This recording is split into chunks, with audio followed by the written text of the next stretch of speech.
Not many people can say that they are the inspiration for one of the most well-known songs in the world. Tall and thin and young and lovely, the girl from Ipanema goes walking. Although her name is not widely known outside of Brazil, Elo Pinheiro is the girl from Ipanema. It's thought to be one of the most recorded songs of the 20th century, second only to the Beatles' Yesterday. But the story behind the song is a bit seedier than its innocent lyric might suggest. I'm Dara Starr Tucker, and this is The Breakdown. When they wrote this iconic song in 1962, married composer Antonio Carlos Jobim was 35 years old, and lyricist Vinicius de Moraes, who would marry a total of 9 times, was 50. The object of their desire, Elo Pinheiro, was a 17-year-old schoolgirl.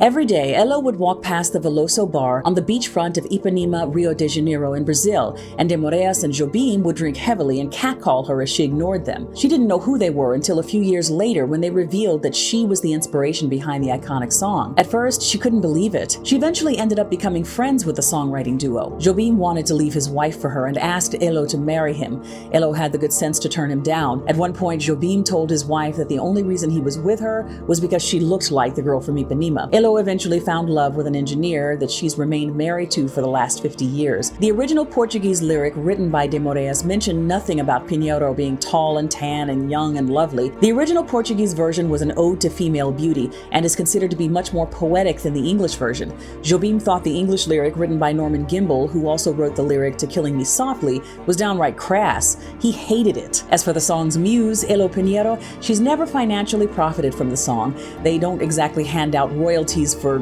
musing. She's worked as a model, public speaker, and host in her native Brazil over the years.